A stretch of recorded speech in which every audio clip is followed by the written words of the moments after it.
Na na na na na na na na na.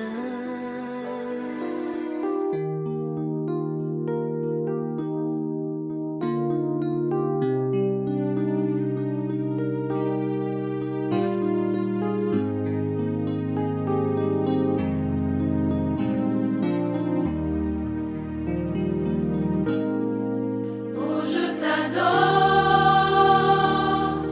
Ces mots te sont réservés. Ma vie est tout ce que je fais de tout mon cœur. Oh, je t'adore.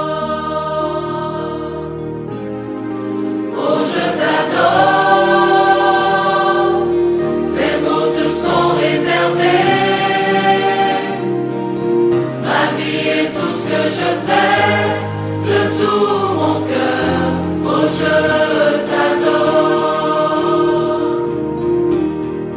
Vers toi seul, j'élève mes mains. Vers toi seul, j'élève ma voix.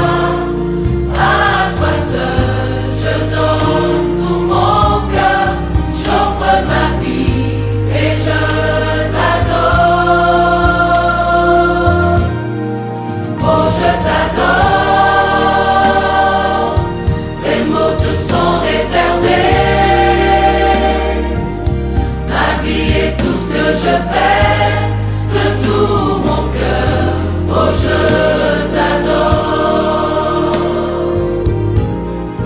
Oh, je t'adore.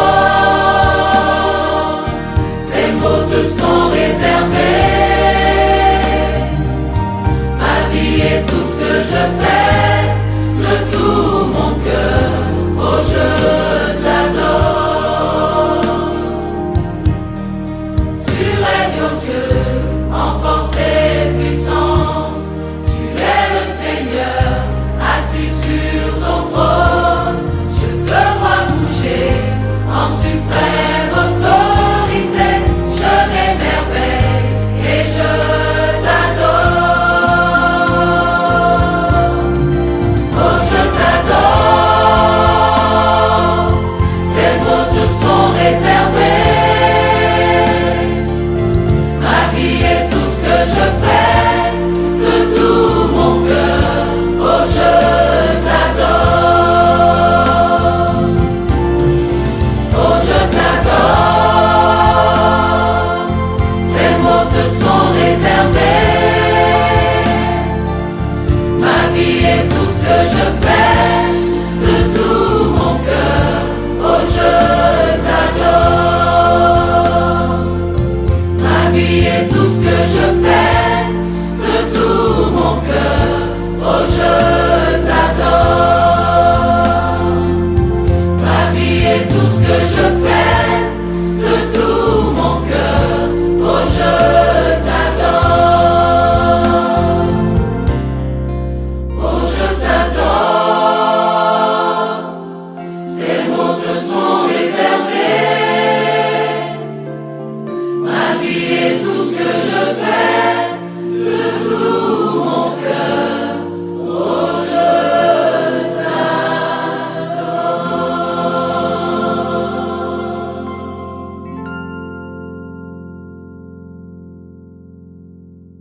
Ok, soyez bénis ce matin.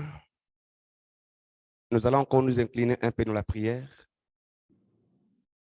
Je vais demander à Dieu, Seigneur, parle-moi encore et que ta parole m'apporte guérison, miracle, car la Bible déclare, le Seigneur fait toutes choses à merveille. J'aurais voulu que là où tu te tiens, tu puisses demander au Seigneur de te faire du bien ce matin, de te faire faveur ce matin, de te toucher ce matin. Élevons tous nos voix et prions le Seigneur. Alléluia, Seigneur. Nous sommes là devant ta présence, notre Dieu.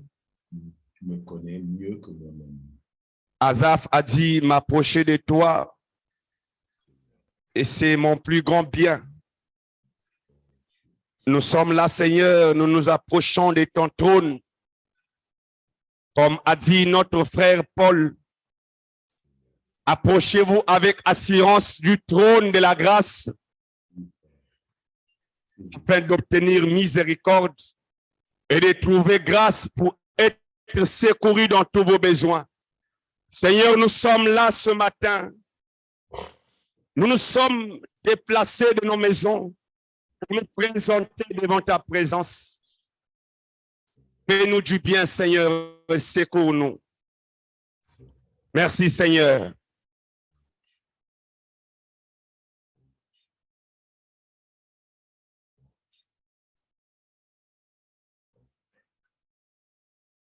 Béni sois-tu, notre Dieu. Tu sais très bien que nous ne sommes pas venus croiser un homme, mais nous sommes venus te chercher. Comme il est écrit, chercher continuellement sa face. Seigneur, nous sommes là.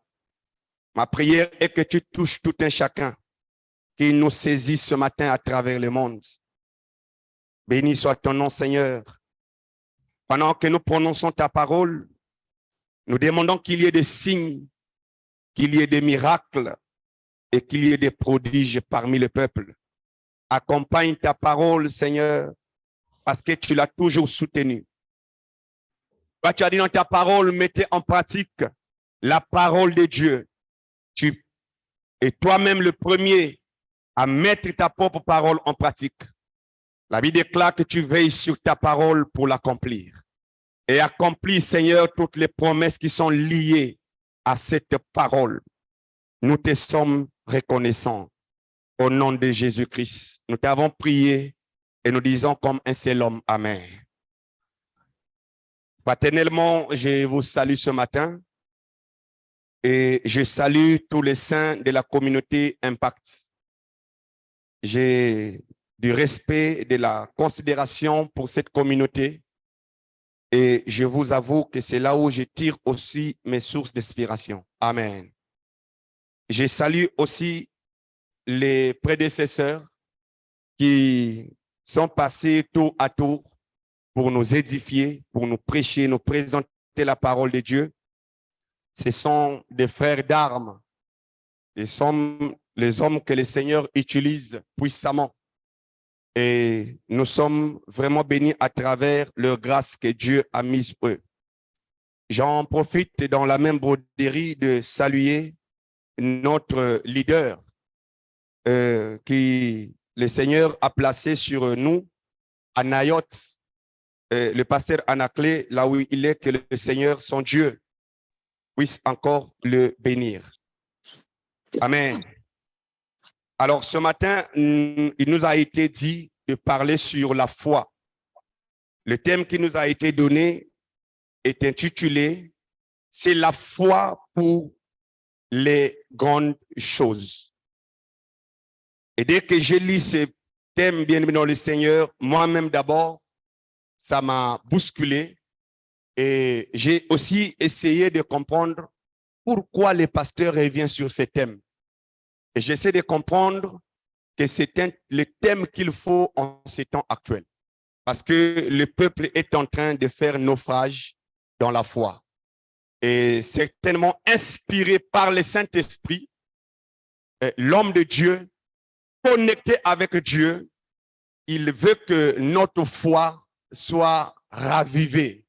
Parce que Dieu ne peut rien faire dans la vie de l'homme sans la foi. La Bible déclare, sans la foi, il est impossible de lui être agréable. Amen. Amen. Alors, nous allons rapidement prendre l'écriture, notre texte de ce matin. Je suis rapidement dans le livre de Matthieu, le chapitre 17, à partir du verset 14, en descendant jusqu'au verset 20. Je répète encore, Matthieu 17, à partir du verset 14 jusqu'au verset 20. Je crois que tout le monde a sa Bible parce que nous devons venir à l'église avec nos Bibles. Amen.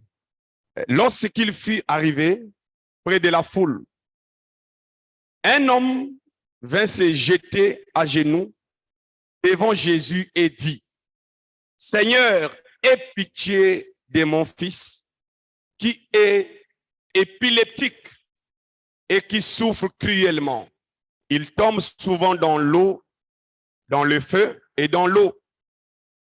Je l'ai amené à tes disciples et ils n'ont pas pu les guérir. Génération incrédule et perverse, répondit Jésus. Jusqu'à quand serai-je avec vous? Jusqu'à quand devrais-je vous supporter? Amenez-le-moi ici. Jésus menaça les démons qui sortirent de l'enfant et celui-ci fut guéri à partir de ce moment-là. Alors les disciples s'approchèrent de Jésus et lui dirent, en particulier, pourquoi n'avons-nous pas pu chasser ces démons? C'est parce que vous manquez de foi, leur répondit Jésus. Je vous le dis en vérité, si vous aviez de la foi comme un grain de moutarde, vous diriez à cette montagne, déplace-toi d'ici jusque-là, et elle se déplacerait, rien ne vous serait impossible. Amen. Amen. Bien-aimés dans le Seigneur, comme nous avons dit tantôt, nous parlons de la foi et le thème qui nous a été donné est intitulé « Il faut de la foi ». C'est la foi pour des grandes choses. Et nous comprenons directement que nous ne pouvons jamais accéder à des grandes choses sans la foi. Les choses spirituelles s'obtiennent par la foi. Les promesses de Dieu sont oui et amen, mais elles s'obtiennent par la foi. Est-ce que quelqu'un dit amen? Par rapport à ces passages, je vais soutirer un sous-thème, mais qui sera dans Marc, le chapitre 9, toujours la même histoire. Mais ici, Marc est en train d'ajouter quelque chose. Marc, le chapitre 9, c'est là où je vais soutirer le sous-thème, le verset 23. Il est écrit comme ceci, le verset 23 de Marc 9.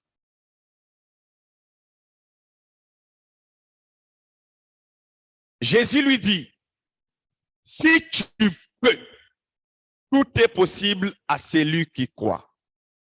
Et voilà les sous-thèmes que nous allons parler ce matin. Si tu peux. Il y a 3 points. Il y a un point d'exclamation et 3 points de suite.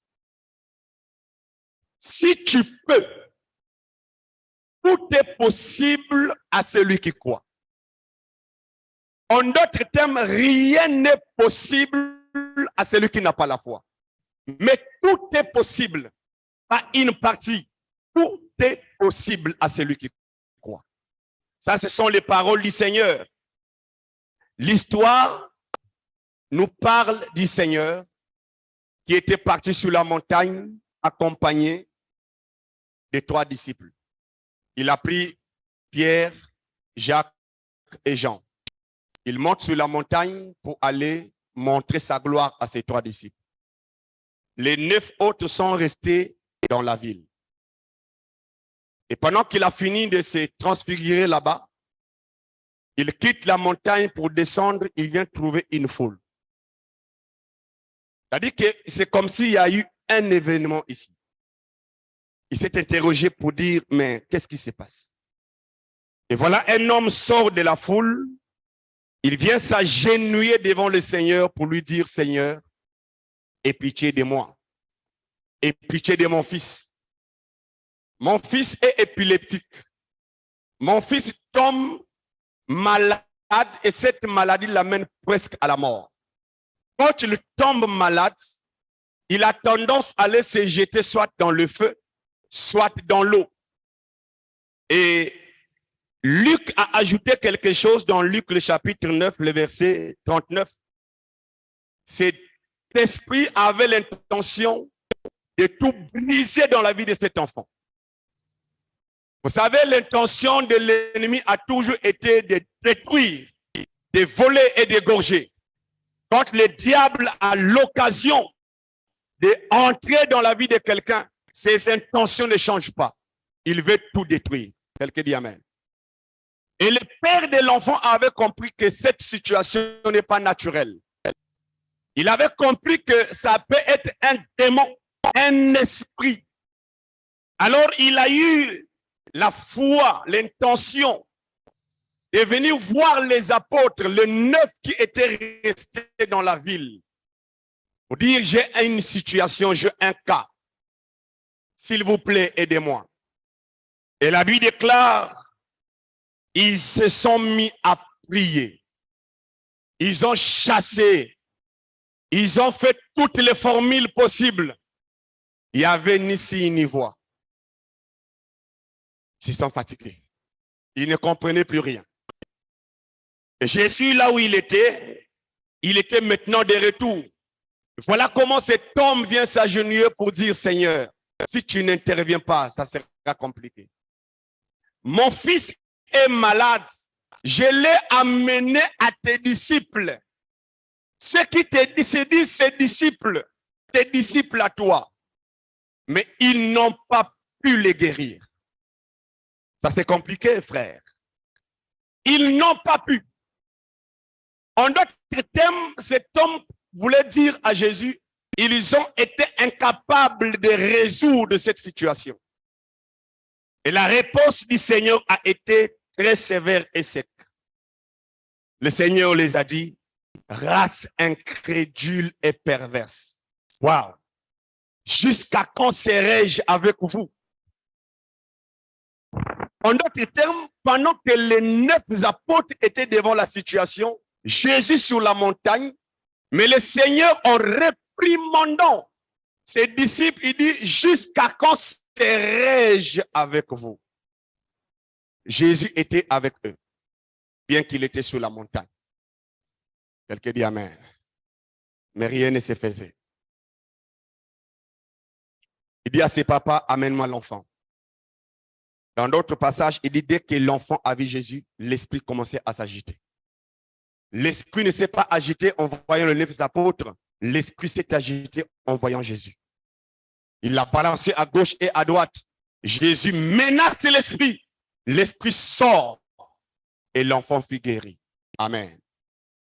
Cela a étonné les apôtres. Ils disent non, c'est compliqué. Qu'est-ce qui s'est passé? Pendant que tu nous envoies aller guérir le malade, nous sommes allés, nous avons guéri. Le rapport a été positif. Seigneur, même les démons nous sont soumis en ton nom. Mais devant cette situation, Seigneur, nous avons tout fait. Et nous avons l'habitude de faire. Nous avons prié. Nous avons secoué l'enfant. Nous avons prononcé ton nom. Mais pourquoi nous n'avons pas pu chasser ces démons? Dis-nous, Seigneur, qu'est-ce qui s'est passé? Et le Seigneur leur répond, c'est à cause de votre incrédulité. Amen. Frère, c'est grave. Vous connaissez, la définition de l'incrédulité est très grave. L'incrédulité, c'est quoi? C'est une puissance négative qui empêche aux gens de croire. Posons-nous la question, mais comment quelqu'un est un apôtre, choisi pas par les hommes, mais par Christ lui-même, peut encore être incrédule? Parce que l'incrédulité, ce n'est pas croire à la puissance de Dieu. L'incrédulité, ce n'est même pas croire. Jésus dit, vous êtes une race incrédule. J'ai essayé un peu de rentrer en profondeur de ce que le Seigneur voulait dire. Parce que nous savons que c'est un prophète et on ne prend pas les prophètes au mot. Dans ce que Jésus a dit aux apôtres, il y a ce qu'il voulait dire. Il y a un enseignement qu'il voulait dire. Est-ce que je parle à quelqu'un? Il y a un enseignement qu'il voulait libérer. Le Seigneur parle, vous n'avez pas pu avoir la foi. En d'autres termes, chaque chose dans la vie chrétienne, cela demande la foi. Même chasser les démons, cela demande la foi. Même guérir le malade, cela demande la foi. L'unique chose qui a empêché aux apôtres de vaincre cet esprit, c'était le manque de foi. Alors j'ai essayé un peu de regarder pour dire, mais ce n'est pas possible. Comment un apôtre peut manquer la foi? Choisi par Christ, établi, consacré, ça veut dire qu'il a eu confiance en eux. Mais comment ils n'ont pas pu l'avoir la foi? Et c'est dans d'autres versions qui nous aident à comprendre cela.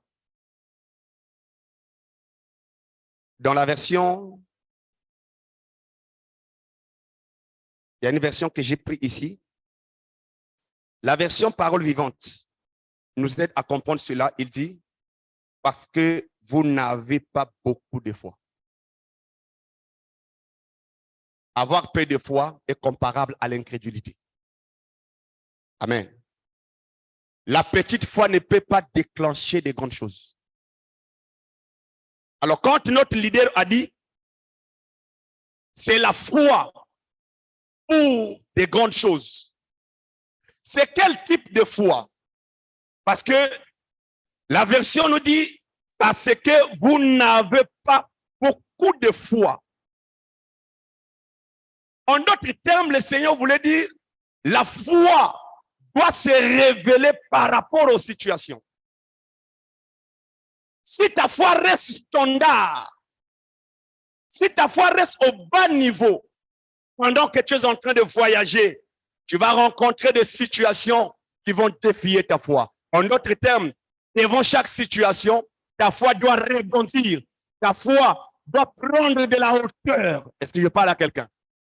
Mais devant cette situation, les apôtres n'ont pas eu suffisamment de foi pour faire face à cette situation.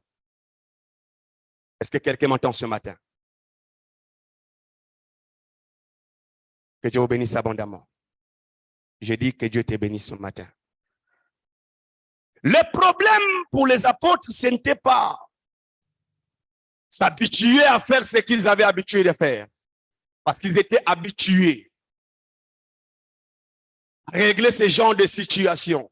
Ils savaient que devant un démon, on prenait le nom de Jésus, on prie et puis le démon part. Mais ces jours-là, rien n'a marché. Ces jours-là, les démons les a défiés. Ces jours-là, rien ne s'est fait. Ces jours-là, il y a eu ni signe. J'ai aussi aimé la version français courant qui dit, c'est à cause de votre peu de foi. Vous avez échoué à cause de votre peu de foi. Alors, comprenez, frères, nous n'allons plus revenir sur c'est quoi la foi. La définition de la foi, j'ai aimé un pasteur qui a passé tout un temps à définir c'est quoi la foi. Et vous savez que la foi nous parle de l'assurance. On dit la foi, c'est une ferme. Quand on parle de ferme, ça veut dire que quelque part, il y a aussi une assurance légère ou légère. Mais la foi qui déclenche des grandes choses, elle doit être grande. En d'autres termes, elle doit être ferme. La foi, c'est une ferme assurance pour des choses qu'on espère et une démonstration de celles qu'on ne voit pas. Et l'Écriture déclare, nos anciens qui nous ont précédés, ayant possédé cette qualité de foi, ils ont déclenché de grandes choses. Amen.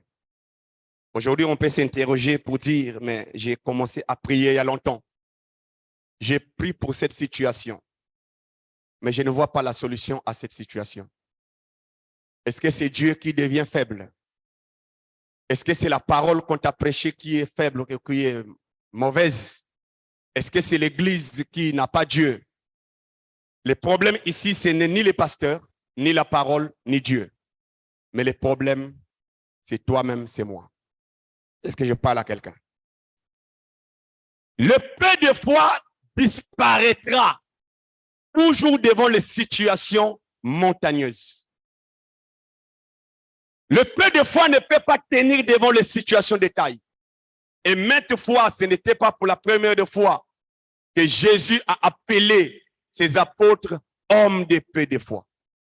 À maintes reprises, leur foi s'est heurtée, leur foi était limitée, leur foi échouée. Vous vous souvenez lors de la multiplication des pains, le peuple a faim, il pleure, et les apôtres vont se plaindre auprès de Jésus pour dire, Seigneur, ils n'ont rien à manger. Jésus dit donc, mais donnez-leur à manger. C'est ça qu'on s'était pour dire, mais qu'est-ce que Jésus dit ici, là, franchement? On ne comprend pas. Il n'y a pas de pain, il n'y a pas de boutique. On va donner ces peuples-là à manger comment? J'ai dit, messieurs, venez. Pourquoi vous m'écoutez là, homme de peu de foi? Pourquoi vous parlez au sujet des pains, il n'y a pas de pain, il n'y a pas de pain? Homme de peu de foi. Jésus voulait dire, il n'y a rien d'impossible qui soit à quelqu'un qui croit. Est-ce que je parle à quelqu'un? Nous venons à l'église, mais c'est comme si notre foi a été prêtée au pasteur. C'est comme si notre foi a été prêtée à certaines personnes. Tu ne crois pas que toi-même, tu peux prier et obtenir. Nous avons tendance à croire qu'il n'y a que le pasteur qui peut prier pour nous. J'étais en train de suivre le pasteur Anaclé qui parlait sur voici les miracles qui accompagneront ceux qui auront cru. Il a posé la question, as-tu cru, oui ou non? Parce que si tu as cru, il y a certaines choses que tu dois vivre toi-même. Parce que j'entends quelqu'un dire amen. Si tu as cru, à moins que tu n'as pas cru. Parce que nous sommes dans cette période où il y a un combat entre l'incrédulité et la foi. L'unique chose qui a inquiété Jésus avant de monter au ciel, pendant qu'il parlait des juges iniques et de la veuve, il a expliqué qu'il faut toujours prier et non se relâcher. Même quand les choses tardent à venir, il faut toujours continuer à prier jusqu'au résultat. En conclusion, dans Luc, le chapitre 18, le verset 8, il dit, quand le Fils de l'homme viendra sur la terre, trouvera-t-il la foi? L'unique chose que Jésus s'est interrogé, c'est sur la foi. Est-ce que je parle à quelqu'un? Parce qu'il savait que vers les derniers, au soir du temps, les situations vont prendre place. Les crises vont s'élever sur la terre. Et cela viendra pour tester la foi. Tout ce que tu rencontres sur ton chemin, ce sont les épreuves de la foi. Et pour le Seigneur, tu dois sortir vainqueur devant chaque situation. Tu es obligé. Si tu ne sors pas vainqueur, cela prouve que tu as peu ou tu n'as pas de foi. Et plusieurs viennent à l'église pensant que le fait de rentrer dans l'église, d'être là, automatiquement, toute chose se règle déjà. Non. Chacun doit exercer sa foi devant les situations de caille. Pendant que nous avançons, nous serons toujours testés. Est-ce que j'entends quelqu'un dire amen? Alors, revenons sur ce que nous sommes en train de dire. Cet homme dit au Seigneur, j'ai amené mon fils, ceux-là ont été incapables de résoudre cette situation. Mais toi maintenant, si tu peux, viens nous secourir. Jésus dit, tu as mal posé la situation. Ce n'est pas comme ça.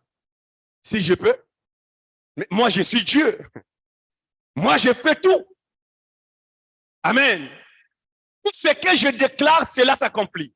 Le problème, ce n'est pas moi Jésus. Le problème, c'est toi. Si toi tu peux, tout est possible à celui qui croit. En d'autres termes, c'est ta foi qui mène la main de Dieu. C'est ta foi qui active la main de Dieu. C'est ta foi qui permet à Dieu de rentrer dans ta situation. C'est ta foi qui permet à Dieu d'opérer dans ta vie. Si tu peux croire, c'est alors que tout est possible dans ta vie. Jésus voulait d'abord amener cet homme à croire d'abord. Parce que le miracle vient par le chemin de la foi. Si tu peux croire, tout est possible. En d'autres termes, si tu crois même maintenant là, ta situation est déjà réglée. Parce que Dieu est toujours là. Il est toujours prêt à résoudre chaque situation. Mais tu dois avoir la foi. La Bible déclare, sans la foi, c'est impossible. L'unique phrase dans le dictionnaire de Dieu, c'est dans Hébreux 6. Quand il dit sans la foi, il est impossible d'être agréable à Dieu. Ça veut dire que la foi, c'est l'unique chose qui agrée Dieu. La foi, c'est l'unique chose qui plaise à Dieu. Dans ta vie, si tu n'as pas la foi, tu ne peux pas plaire à Dieu. C'est impossible. Raison pour laquelle Il est écrit, la foi vient de ce qu'on entend. La foi naît. La foi, c'est comme, vous voyez, quand vous sémez un grain, ça peut être un grain de maïs ou d'arachide. Le grain que vous sémez, ce n'est pas ce qui apparaît. C'est un grain qui est semé, il y a un corps qui apparaît. J'entends quelqu'un dire amen. On a semé un grain, mais tu vois, il y a une sémence qui apparaît. Et c'est comme ça que la foi fonctionne avec la parole. Parce que dans Luc, le chapitre 8, le verset 13, le Seigneur dit, les semeurs sèment la parole. Donc, le grain qui est semé, c'est la parole. Quand Paul dit, la foi vient de ce que l'on entend, et ce que l'on entend vient de la parole de Christ, la parole est comme une sémence dans ta vie. Sémée par Dieu à travers ses serviteurs. Nous nous tenons devant vous, juste pour s'aimer cette sémence. Et elle peut aussi mourir en toi. Quelqu'un dit amen. Oui, la sémence peut mourir sous terre. Quelqu'un, une fois recevoir la parole, l'apôtre Pierre ou Paul dit, cette parole ne trouva pas de la foi en eux. La parole est morte. Elle n'a pas apparu. Alors, la sémence qui est sémée, c'est la parole. Mais le corps qui sort, la sémence qui sort est appelée la foi. En d'autres termes, la foi, c'est vivre la parole qui a été sémée en toi. La foi, c'est matérialiser. La foi, c'est rendre la parole de Dieu visible dans ta vie. C'est démontrer que quelque chose a été sémé en toi. Est-ce que j'entends quelqu'un dire amen? Quand Paul dit la foi naît de la parole, ce qui est sémé, c'est la parole, mais ce qui doit être vécu, ce qui doit être visible, c'est la foi. Tu dois manifester la foi par les œuvres. Tu dois démontrer que j'ai écouté la parole et cette parole doit se faire matérielle. Cette parole doit se faire visible dans ma vie. C'est ça la foi. Et le Seigneur, après la guérison de cet enfant, parce que cet homme a dit, Seigneur, laisse d'abord ça, laisse d'abord l'enfant. Viens d'abord au secours de mon incrédulité. Parce que cet homme avait compris que le Seigneur ne peut rien faire sans la foi. Seigneur, viens au secours de mon incrédulité. Viens régler cette question. J'attends quelque chose de grand, mais je n'ai pas suffisamment de foi, moi-même le père de l'enfant. Seigneur, maintenant je crois. Viens régler d'abord quelque chose en moi. Une fois que la foi est née dans cet homme, le Seigneur a prononcé des paroles et l'enfant est guéri. C'est là où les apôtres sont venus dire au Seigneur, mais dis-nous, qu'est-ce qui s'est passé? Et le Seigneur dit, c'est à cause de votre incrédulité. Alors, il complète un enseignement en disant, si vous aviez de la foi, comme le grain de sénévé, amen, vous diriez à cette montagne, ôte-toi de là, jette-toi ailleurs. Cela se ferait si vous ne doutiez point. Est-ce que j'entends quelqu'un dire amen? Père, c'est un enseignement fort et j'ai béni le Seigneur pour l'inspiration que Dieu a donnée à son serviteur. Mais moi qui te prêche la parole, ce n'est pas le fait de prêcher. Parce que, frère, nous parlons des apôtres ce matin. Le problème, ce n'est pas prêcher, mais c'est vivre. Quand j'ai médité la profondeur de ce que me dit Seigneur, non, que je ne sois pas seulement un prédicateur, mais moi-même, je dois vivre ça. C'est important. Si votre foi, vous aviez de la foi comme les grains de moutarde ou de sénévé, c'est parmi les plus petites graines. En d'autres termes, c'est la plus petite. Parmi toutes les graines, il y a de grosses graines. Mais parmi les graines, la graine ou le grain de sénévé, c'est la plus petite des graines. Et Jésus dit, quand cette graine apparaît, la sémence là est plus grande que les légumes. Mais les grains de sénévé ne s'arrêtent pas sur la taille des légumes. Les grains de sénévé continuent à grandir jusqu'à devenir un arbre. Est-ce que je parle à quelqu'un? Ce qui a été semé était tellement petit, mais qui apparaît et qui continue à grandir. C'est comme ça que Jésus voulait dire aux apôtres. En d'autres termes, le Seigneur voulait dire, si vous aviez seulement permis à votre foi de croître, de changer un peu de dimension, de changer un peu de niveau, permettez à cette foi qui est déjà visible de grandir. Vous diriez à cette montagne, ôte-toi de là, jette-toi dans la mer. Ça veut dire que la situation qui était des apôtres, devant les apôtres était montagneuse. L'unique chose qui pouvait répondre à cette crise, c'était la foi développée. Quelqu'un peut dire amen. En d'autres termes, les apôtres étaient devant une situation, mais leur foi était sous-développée. Leur foi était stagnée. Leur foi était arrêtée quelque part. Leur foi était devenue comme méthodique. Ils n'ont pas permis à leur foi de croître, de prendre de la hauteur, de grandir.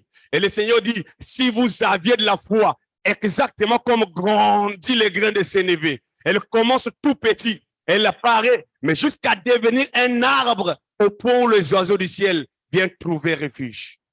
C'est alors que vous diriez à cette montagne, ôte-toi de là, jette-toi dans la mer. C'est là, elle vous obéirait.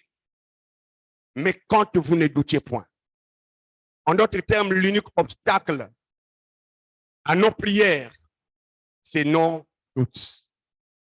Et Jacques a dit, si quelqu'un demande quelque chose à Dieu, et ensuite il a douté, qu'il ne s'imagine pas qu'il va recevoir la réponse favorable. Les doutes viennent pour annuler tout ce que tu as eu à demander. Les doutes combattent la foi.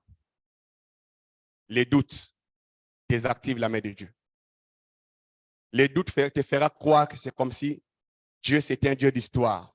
C'est comme si là-bas il a été tout puissant et aujourd'hui il devient incapable. Est-ce que je parle à quelqu'un? Mais l'écriture est claire. Jésus-Christ est le même hier, aujourd'hui. En d'autres termes, il n'a jamais changé.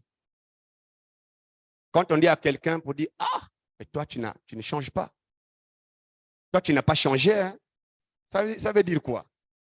Après tant d'années que vous êtes vus, 10 ans plus tard, et quelqu'un te dit, mais comme tu n'as pas changé, hein? Ça veut dire quoi? Ça veut dire que les mêmes habitudes qu'il t'a connues, avant que tu voyages ou avant que lui il voyage, les mêmes comportements, les mêmes réactions. Après 10 ans, il revient, il retrouve les mêmes choses. C'est alors qu'il dira, mais finalement, tu n'as pas changé. Et c'est comme ça que Jésus agit. En d'autres termes, il n'a pas changé dans ses réactions. Je parle à quelqu'un. Si hier là-bas, il a guéri, aujourd'hui, il continue à guérir. Et demain, il va guérir. Il n'a pas changé dans ses habitudes. Il n'a pas changé dans sa manière de faire les choses. Alléluia. Et ce matin, je ne sais pas avec quelle situation que tu es venu. Tu es devant quelle situation montagneuse. L'unique chose qui t'est demandée, c'est d'activer ta foi. C'est de la foi pour de grandes choses. Vous devez comprendre que Dieu n'est pas le Dieu des petites choses, mais Dieu, c'est le Dieu des grandes choses. C'est nous qui limitons Dieu, mais Dieu est illimité. C'est notre foi à nous. Si nous échouons, ce n'est pas Dieu, mais c'est nous. Permettez à votre foi de prendre de la hauteur, de grandir comme grandit les grains de sénévé. Et ajoutez ces passages. Nous sommes dans Romains le chapitre 4. Nous sommes vers la fin déjà, frères. Romains le chapitre 4, le verset 16. En descendant jusqu'au verset 21. Écoutez. Romains le chapitre 4, 16. Est-ce que tu es là? Ok. Lisons la parole de Dieu. Le verset 16 dit ceci. C'est donc par la foi que l'on devient héritier. Pour que ce soit par la grâce et que la promesse soit assurée à toute la descendance. C'est par la foi que les héritiers, qu'on devient héritier. Des promesses de Dieu faites par Abraham. C'est par la foi. Amen. Nous sommes là.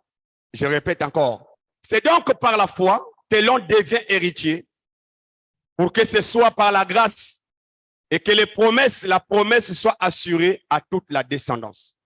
Non seulement à celles qui dépendent de la loi, de la foi d'Abraham, nous sommes où? Qui dépendent de la loi, mais aussi à celles qui a la foi d'Abraham. Très important. La descendance d'Abraham a aussi la foi d'Abraham. Ça, c'est Galate qui dit ça. Reconnaissez que c'est ceux qui ont la foi qui sont fils d'Abraham. Donc, sans la foi, nous n'avons pas accès aux promesses de Dieu. En effet, Abraham est notre père à tous. Comme cela est dit, d'ailleurs, j'étais établi père d'un grand nombre de nations. Il est notre père devant le Dieu en qui il a cru. Le Dieu qui donne la vie aux morts et qui appelle ce qui n'existe pas à l'existence. Le verset 18 est très capital. Espérant contre toute espérance, Abraham a cru et ainsi devenu père d'un grand nombre de nations, conformément à ce qui lui a été dit. Quelle sera ta descendance? Et le verset 19, sans faillir dans la foi. Sans faillir dans la foi. Je répète encore, sans faillir dans la foi. Il n'a pas considéré que son corps était déjà usé, puisqu'il avait près de 100 ans, ni que Sarah n'était plus en état d'avoir des enfants. Il n'a pas douté par incrédulité de la promesse de Dieu, mais il a été fortifié par la foi et il a été rendu gloire. Il a rendu gloire à Dieu, car il avait la pleine conviction que ce que Dieu promet, il peut aussi l'accomplir. Est-ce que quelqu'un me donne un bon amen? Sans faillir dans la foi.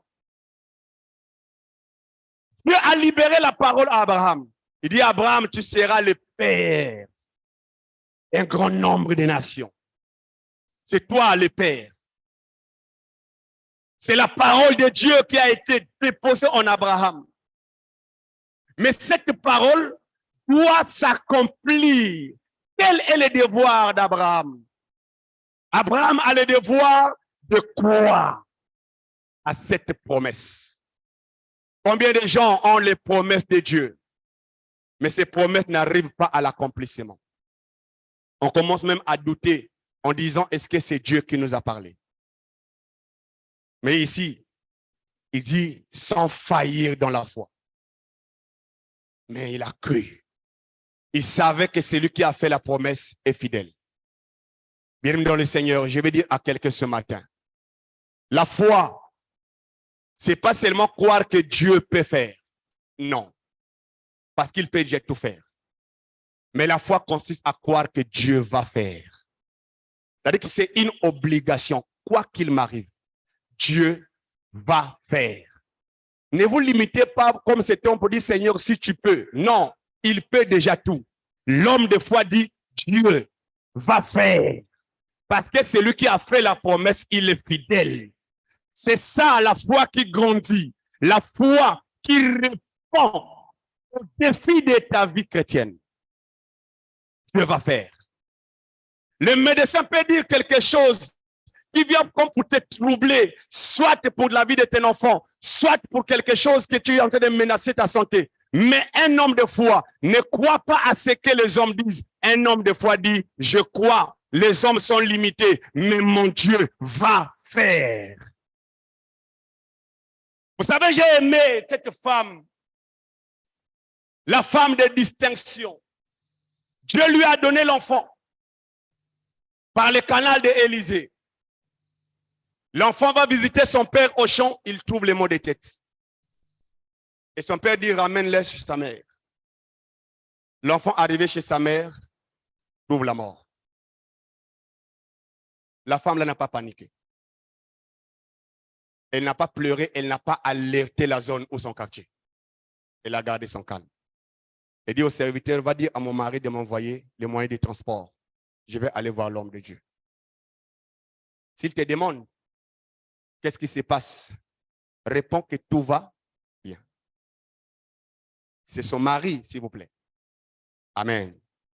Réponds-lui que tout va bien. Ne t'inquiète pas. Tout va bien. Amen. Bien-aimé, si c'était nous aujourd'hui, comment on allait réagir devant ce problème? Mais la femme savait que cet enfant vient de Dieu. Je suis devant un défi majeur. La mort. La fin de la vie de quelqu'un. La fin de la vie de mon fils unique. Dit, je vais repartir à la source. Je connais là où j'ai eu cet enfant. Je ne l'ai pas eu sur le chemin croisé ou dans les chemins sombres. Je sais que c'est Dieu qui m'a donné ça. Elle croyait que Dieu est capable de donner la vie aux morts. Dieu est capable de ramener à la vie ce qui était mort. Et la foi, c'est croire que Dieu est capable de ramener tout ce qui est mort dans ta vie, dans tout ce qui est mort, de ramener cela à la vie. Et même ce matin, je le déclare que tout ce qui est mort dans ta vie revienne à la vie. C'est ce que Jésus a dit à Marthe. Oh Marthe, si tu peux seulement croire, si tu peux croire, ton frère va revenir à la vie. Alléluia. Marthe a dit non Seigneur, je crois. Mais je crois qu'il va se ressusciter à la fin du monde. Jésus dit non Marthe, maintenant là. Maintenant si tu crois, tu verras la gloire de Dieu. Même si ton frère est en train déjà de prier, ton frère est en train déjà de prier dans la tombe, il n'y a plus d'espoir. Mais si toi, tu peux croire, là-bas, il y aura l'impact. Si tu peux croire, il y a la solution. En d'autres termes, mon soeur, mon frère, ton problème est en train déjà de puer. Ta situation semble être comme impossible. Mais Jésus t'a dit, comme il a dit à Marthe, si tu peux croire, tu verras la gloire de Dieu. La foi, c'est le canal par lequel nous voyons la gloire de Dieu. C'est de la foi pour de grandes choses. Et tu dois tester aussi ta foi devant les situations. Après avoir écouté ce message, va défier les problèmes, va défier les situations. Aujourd'hui, nous venons à l'église tous les jours. Mais remarquez, une fois que l'enfant tombe malade, une petite fièvre, la première intention, c'est d'appeler les pasteurs. La deuxième intention, c'est de l'amener à la clinique. Ou encore aller demander au pharmacien. Alors, où est la foi? Est-ce que tu ne peux mettre ton enfant sur la chaise, sur le lit, déclarer les paroles? Le Seigneur a dit, voici les miracles qui accompagneront ceux qui auront cru. En mon nom, ils imposeront les mains aux malades, les malades seront guéris. Pourquoi le témoignage d'aujourd'hui devient seulement, je suis tombé malade, nous sommes allés à l'hôpital, Dieu a fait grâce, mais où? À l'hôpital. Dieu a guéri l'enfant où? Sur le lit de l'hôpital. Est-ce que tu peux témoigner pour dire l'enfant était presque mort? Fièvre 44, fièvre 58. Mais je priais pour lui. L'enfant est revenu à la vie. La première des choses à faire, c'est de tester ta foi devant les situations. Tu dois permettre ta foi à grandir comme grandit le grain de sénévé. Alléluia. Un homme de 100 ans, une femme de 90 ans. Ils ont mis au monde toute une multitude. Un jour, Dieu a dit à Moïse, nous sommes à la fin. Ce peuple-là pleure trop. Parce que le peuple pleurait dans les déserts. Dans Nombre 11. Provoqué par des ramassis. Mais qui va nous donner de la viande à manger dans ces déserts-là? Nous étions bien en Égypte, on mangeait de la viande, bien que c'était difficile. Mais dans ces déserts-là, qui va nous donner de la viande? Moïse va se plaindre devant Dieu pour dire, Seigneur, tu écoutes ce qu'ils disent. Je vais faire comment? Bientôt on va me tuer. Dieu dit, bon, dis au peuple que demain, sanctifiez-vous aujourd'hui, demain vous aurez de la viande à manger. Vous allez manger jusqu'à fatiguer, ça va vous sortir dans les narines et dans les oreilles.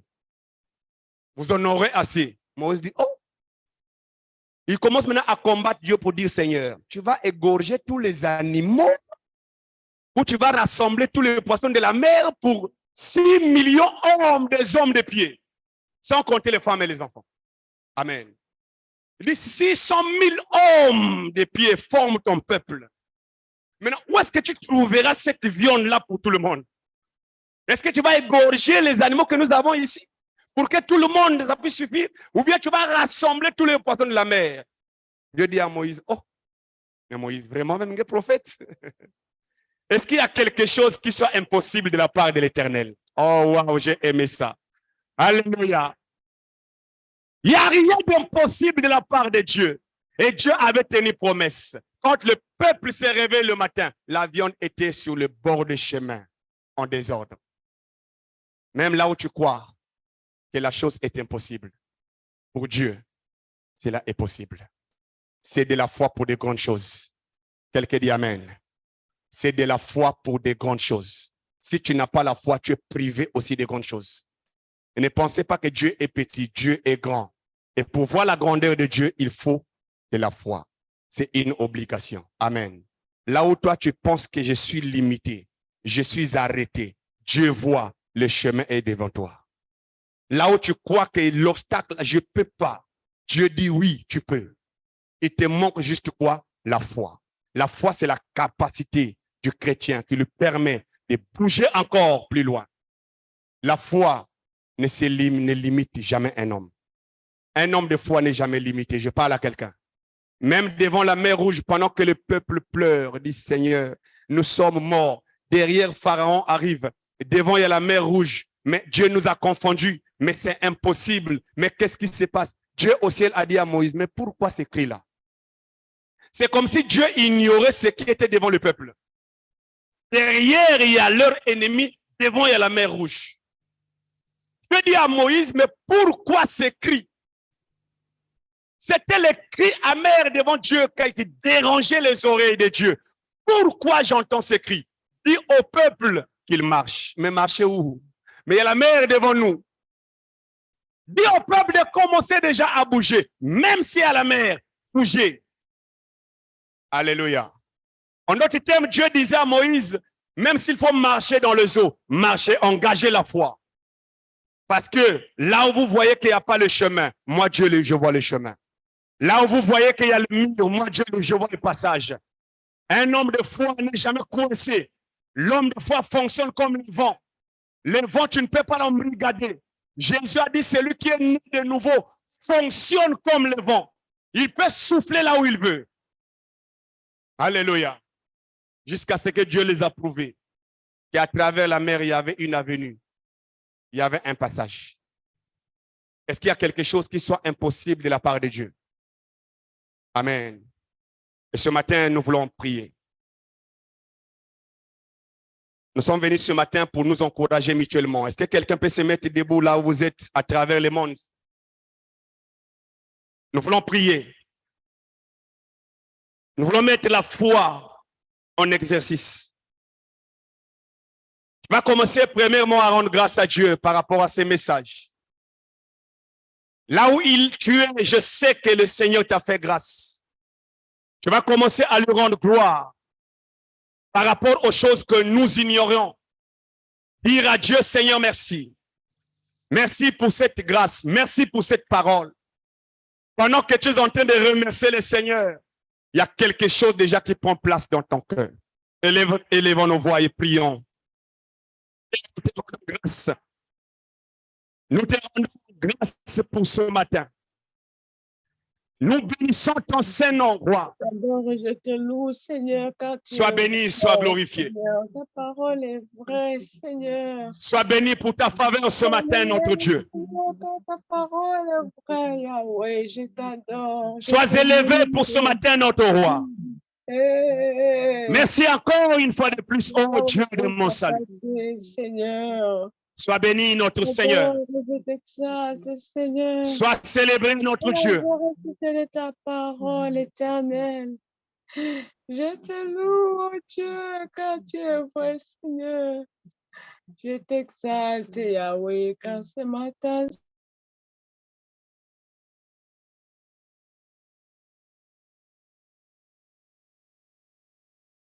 nous voulons t'élever, notre Dieu.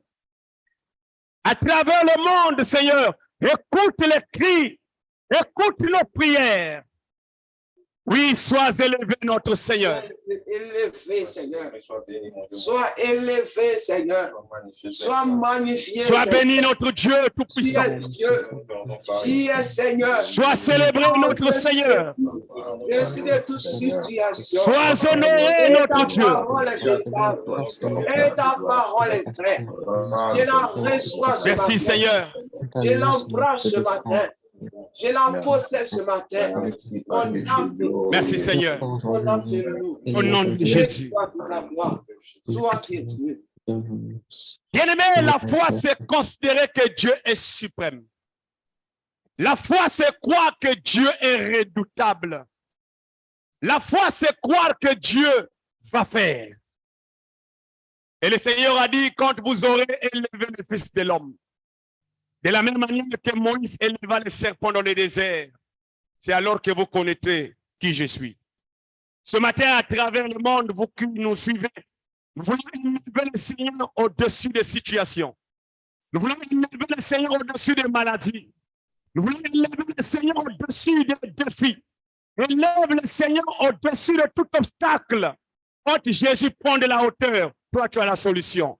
Maintenant, élevons le Seigneur. Élevons le Seigneur dans nos maisons. Élevons le Seigneur dans nos situations. Élevons le Seigneur dans notre communauté. Élevons le Seigneur partout. Élevons Jésus. Oui, Seigneur, sois élevé. Sois élevé, notre Dieu. Au-dessus de nos situations, au-dessus de nos défis, au-dessus de nos problèmes, Seigneur, sois élevé. Sois élevé au-dessus des obstacles. Sois élevé ce matin, Seigneur. Sois élevé. Nous t'élevons, Jésus. Nous t'élevons, mon Dieu, mon roi. Sois élevé, Nous t'élevons, Saint-Père. Lève-toi, Seigneur, au milieu de ton peuple. Sois redoutable, sois redoutable, sois redoutable, Seigneur. Sois redoutable au milieu de ton peuple. Redoutable au milieu de ton peuple, Seigneur. Élevons, Jésus. Nous t'élevons au-dessus des situations. Élevons, Seigneur, au-dessus des mauvais sorts, au-dessus de la sorcellerie, au-dessus de la malédiction. Situation montagneuse, lève-toi, Seigneur, au milieu de ton peuple. Seigneur, sois élevé au-dessus de la pauvreté, au-dessus du chômage, au-dessus du célibat, au-dessus, Seigneur, sois élevé.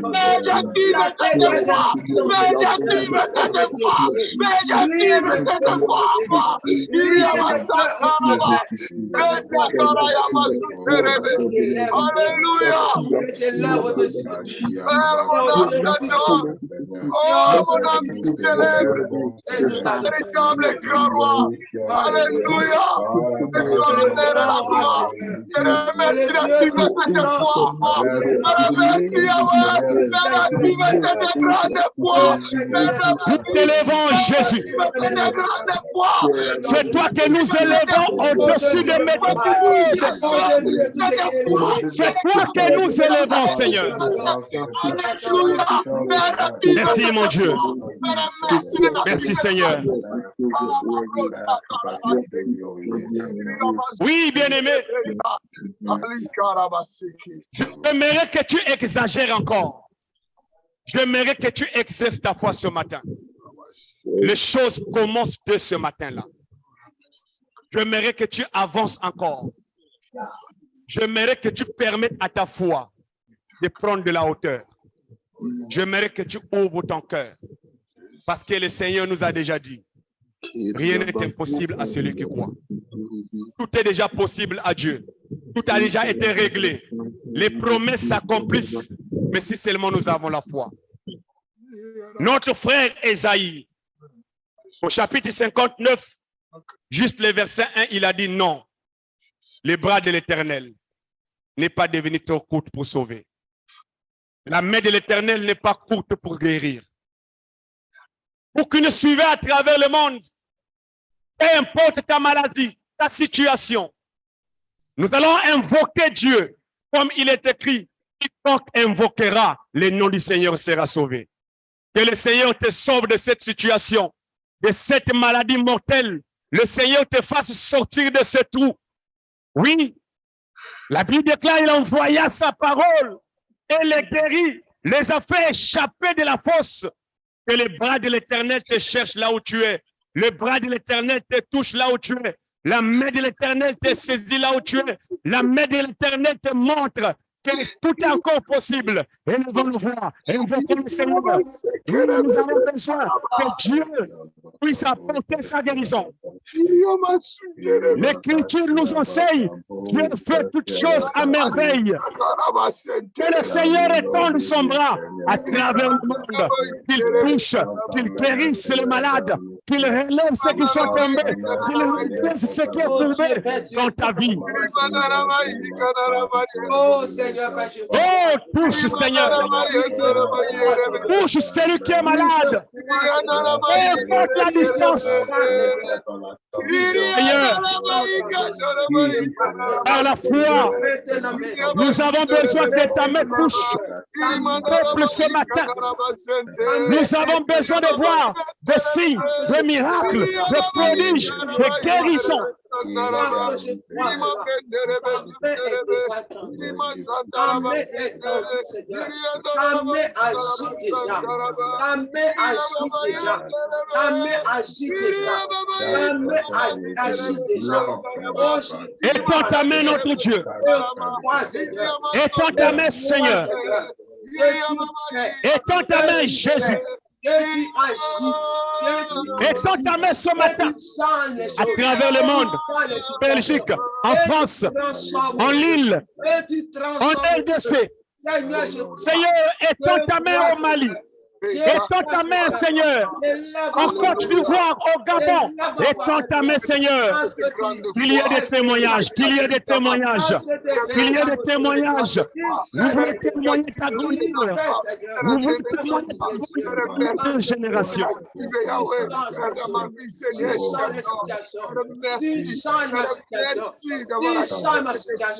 Au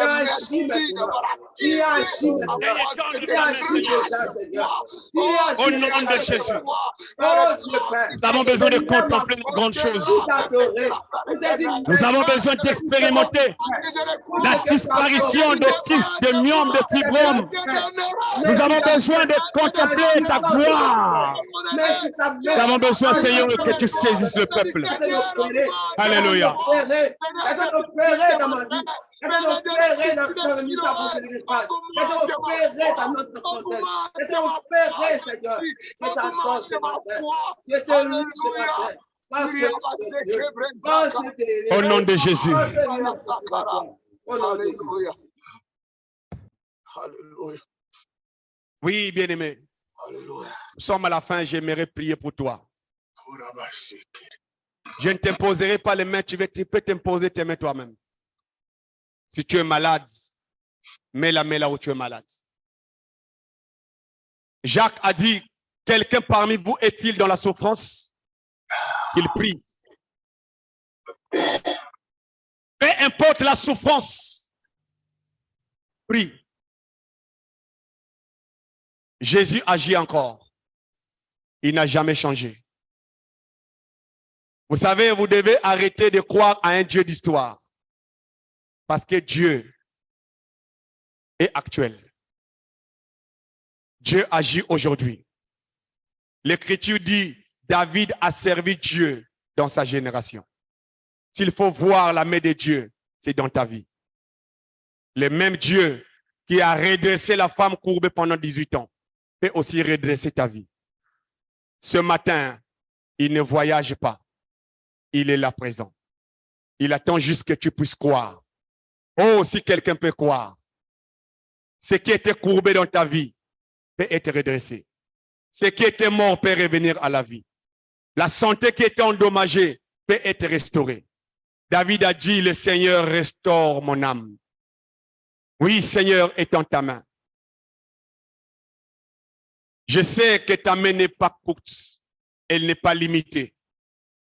Chacun de nous est rentré dans ta présence avec des problèmes particuliers, avec des situations particulières. D'autres sont venus ici malades, ayant des kystes, des myomes, des fibromes. D'autres sont rentrés dans ta présence en tant que stériles. D'autres sont rentrés dans ta présence comme célibataires. D'autres sont rentrés dans ta présence comme chômeurs. D'autres sont rentrés dans ta présence, Seigneur, avec beaucoup beaucoup d'imperfections. Seigneur, avec beaucoup d'infirmités. Mais nous croyons que tu agis encore. Non seulement à ceux qui sont présents, mais à ceux qui nous suivent à travers le monde. Seigneur, tu es le Dieu des miracles. Ma prière est que tu sois redoutable. Ma prière est que tu sois puissant. Seigneur, que ce peuple témoigne que le Dieu de l'impact, il est vivant. Le Dieu de Nayot, il est vivant. Nous sommes à Nayot, Seigneur. L'environnement où l'Esprit de Dieu opère, où tout un chacun qui rentre, sa vie est transformée. Dieu de mon salut, touche ton peuple. Guéris les malades. Ressuscite les morts. Ressuscite les vies. Tu as dit, le Fils de l'homme est venu afin que les brebis aient la vie et soient dans l'abondance. Seigneur, nous avons besoin de cette vie. Là où l'ennemi avait apporté la mort, nous avons besoin de la restauration. Là où l'ennemi avait égorgé, nous avons besoin de la résurrection. Là où l'ennemi avait détruit, nous avons besoin de la restauration. Là où l'ennemi avait volé, nous avons besoin de la restitution. Seigneur, ce peuple a besoin, a soif de toi. La Bible déclare que le discours, la prédication n'est pas un simple discours, mais c'est aussi la démonstration de la puissance. Nous croyons qu'une parole sans miracle, c'est de la théologie. Seigneur, que cette parole ne soit pas une simple théologie, ne soit pas une simple théorie. Quiconque l'a entendu ce matin, reçoive quelque chose. Au nom de Jésus. Que les bras de l'Éternel te touchent. Permets à la main de Dieu de te toucher là où tu es. Oui. Bagarre-toi de ôter l'incrédulité au-dedans de toi. Bagarre-toi de faire disparaître l'incrédulité. La main de Dieu est en train de chercher quelqu'un à toucher, à guérir, afin qu'il revienne ici pour témoigner la grandeur de Dieu. Il n'a pas changé. Active ta foi. Ouvre ta foi. Il n'y a rien d'impossible ce matin. Il n'y a rien d'impossible ce matin. Il y a un Dieu ici. Le Dieu est là. Le Créateur est devant toi. Est-ce que tu lui permets de te toucher? Est-ce que tu lui permets de te guérir? Est-ce que tu lui permets de passer par toi? Est-ce que tu lui permets de relever dans ton travail? Est-ce que tu lui permets de te faire sortir dans les ténèbres? Est-ce que tu lui permets d'amener la malédiction de ta famille? Est-ce que tu le permets? Est-ce que tu le permets? Est-ce que tu le permets? Il est là ce matin qu'il te touche. Il y a un vent qui souffle dans la salle. Il y a un vent qui souffle là où tu es. Il y a un vent qui souffle. Le Seigneur veut te faire du bien. Reçois cela par la foi. Au nom de Jésus-Christ. Au nom de Jésus-Christ. Est-ce qu'on peut acclamer le Seigneur? Nous acclamons le Seigneur, notre Dieu. Nous acclamons celui qui peut tout faire. La Bible déclare qu'il fait tout à merveille. Il fait même entendre le sourd et faire parler le muet. Ce matin, si tu es rentré ici en tant que muet, tu vas proclamer les louanges de Dieu. Que le Seigneur te bénisse. Que le Seigneur fasse luire son visage sur toi. Soyez bénis. Na na na na na na na na na.